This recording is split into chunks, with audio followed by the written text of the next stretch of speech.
Você está no canal Eu Estudo a Lição com o pastor Samuel Camilo. Hoje é sábado, dia 15 de julho de 2023.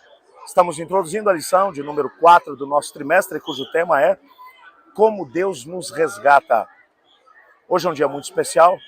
Estamos exatamente no meio do Campuri de Desbravadores da União Central Brasileira.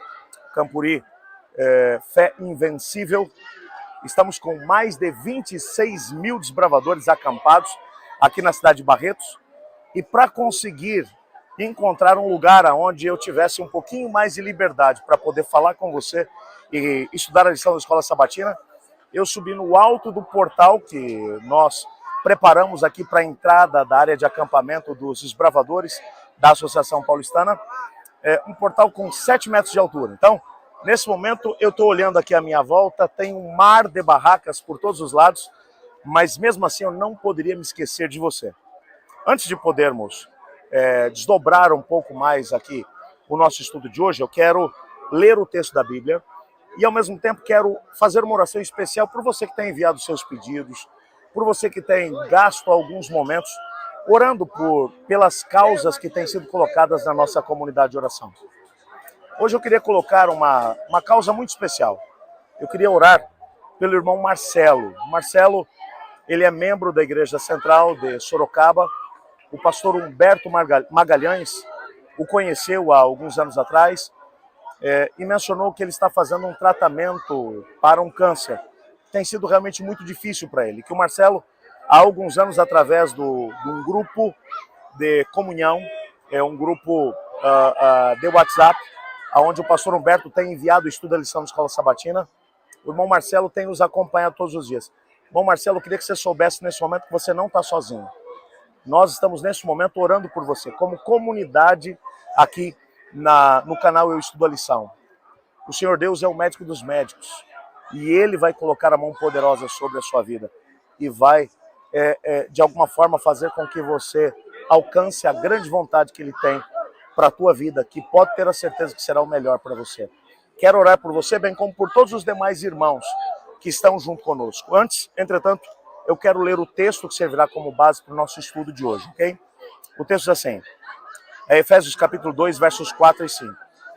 Mas Deus, sendo rico em misericórdia, por causa do grande amor que nos amou, e estando nós mortos em nossas transgressões, nos deu vida juntamente com Cristo, pela graça, vocês são salvos. Eu te convido nesse momento para que você possa orar junto comigo.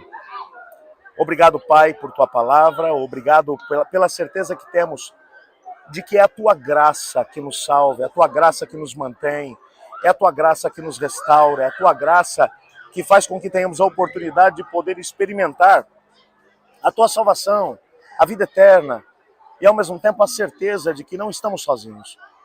Quero colocar diante do Senhor nesse momento a vida do irmão Marcelo, que está enfrentando esse tratamento tão difícil para o câncer, mas não há nada que seja difícil demais para o Senhor. É exatamente por isso que nesse momento, de forma ousada, entramos na presença de Cristo Jesus, colocando a vida do irmão Marcelo nas suas mãos. E ao mesmo tempo, te colocando aquilo que queremos, buscamos a cura dele. Mas por acaso, essa não for a tua vontade, que acima de tudo ele nesse momento sinta o teu abraço e saiba que a sua vida está completamente nas mãos do Senhor. Quero pedir também, Senhor Deus, que nesses momentos em que estaremos estudando a lição, que tu possas estar conosco, nos abençoando, nos ajudando a entender a tua palavra, pois é em nome de Jesus que oramos. Amém. Bem, na lição dessa semana teremos a oportunidade de estudar um pouquinho sobre a ideia de resgate.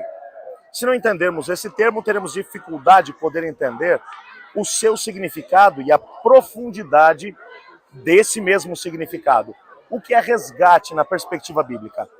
Biblicamente falando, quando pensamos sobre a sociedade, tanto do Antigo quanto do Novo Testamento, era uma sociedade onde, às vezes, as pessoas acabavam se endividando. E nesse processo de endividamento, às vezes o indivíduo, para conseguir pagar a sua dívida, naquela época não havia SPC, Serasa ou qualquer situação como essa, onde o indivíduo fica com o nome sujo na praça, então não pode comprar mais a crédito.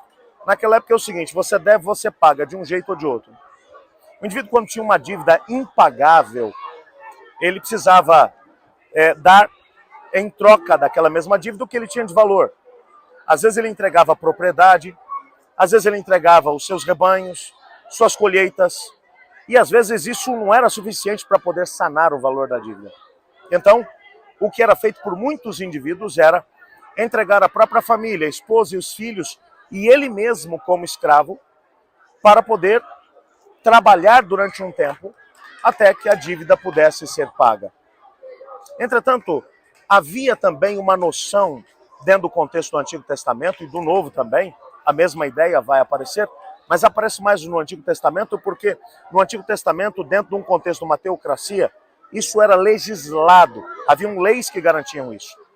Um parente próximo daquele que era o devedor poderia se apresentar dizendo: eu tenho condições de poder pagar a dívida, sou parente do devedor e eu quero pagar a dívida e resgatar as pessoas e ao mesmo tempo a propriedade que foi alienada por causa da dívida. É claro que a partir do momento em que esse indivíduo, que era o resgatador, o remidor, ou em hebraico o goel, que significa exatamente isso, resgatador, remidor, ele se tornava o líder da família. Agora, ele seria o patriarca da família e poderia dirigir o restante das pessoas. Pois bem, essa ideia desse indivíduo que era o resgatador, o remidor, essa ideia é trazida para o contexto do Novo Testamento. No Novo Testamento, a mesma ideia vai aqui aparecer, onde você encontra o Senhor Deus de uma maneira muito bonita, apresentando a ideia de que quando Adão e Eva pecaram, eles acabaram penhorando aquilo que era a posse que o Senhor Deus havia colocado sob seus cuidados, a terra, o nosso planeta, e ao mesmo tempo os próprios filhos e a si mesmos como escravos do pecado. Para que o assunto fosse resolvido, só havia um jeito. Um parente próximo de Adão deveria ser capaz de pagar a dívida e então assumir a liderança da família humana.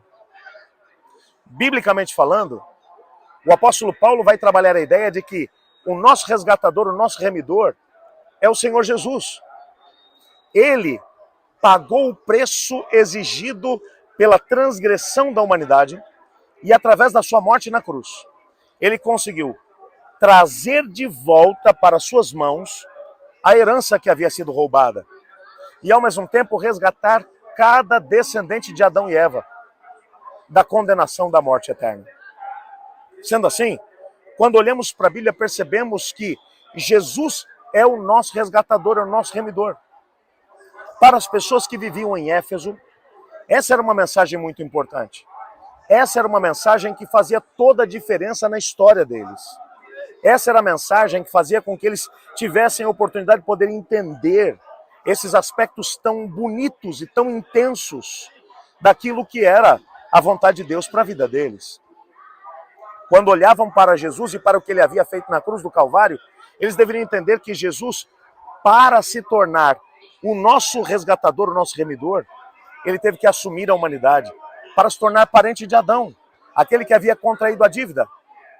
E então agora, como nosso resgatador, nosso remidor, ao morrer na cruz do Calvário, ele paga a dívida. E ele tem a oportunidade agora de fazer com que a família da humanidade tenha agora um novo líder. O líder da família humana agora não é mais Adão. O líder da família humana agora é Jesus Cristo, que é apresentado pelo apóstolo Paulo na carta aos Romanos como o segundo Adão. Aquele que venceu aonde o primeiro Adão falhou, e não apenas isso, aquele que, tendo morrido e ressuscitado, venceu a morte. E através da sua vitória, ofereceu de volta à família a possibilidade de poder viver de forma livre. Nessa semana nós teremos a oportunidade de poder entender o desdobramento dessa mesma ideia. Principalmente no capítulo 2 da carta aos Efésios, Paulo ele vai lembrar aos Efésios como era a sua história enquanto eles eram escravos, enquanto a sua herança estava penhorada. Ele vai lembrá-los de que Cristo Jesus os salvou não porque eles merecessem, mas porque a sua graça maravilhosa os alcançou, os atraiu e os salvou. Como esses conceitos nos ajudam a viver hoje em dia? Como esses conceitos nos ajudam a nos relacionarmos com o Senhor Jesus? que é agora, a partir do momento da sua morte e ressurreição, o líder da família humana. Esses são alguns dos temas que nós estudaremos durante essa semana. Você não pode perder o estudo dessa mesma semana. Olha, eu estou aqui no meio do Campuri e estou aqui estudando a lição junto com você. Você não tem razão para poder não estudar comigo. Eu estudo a lição. E você?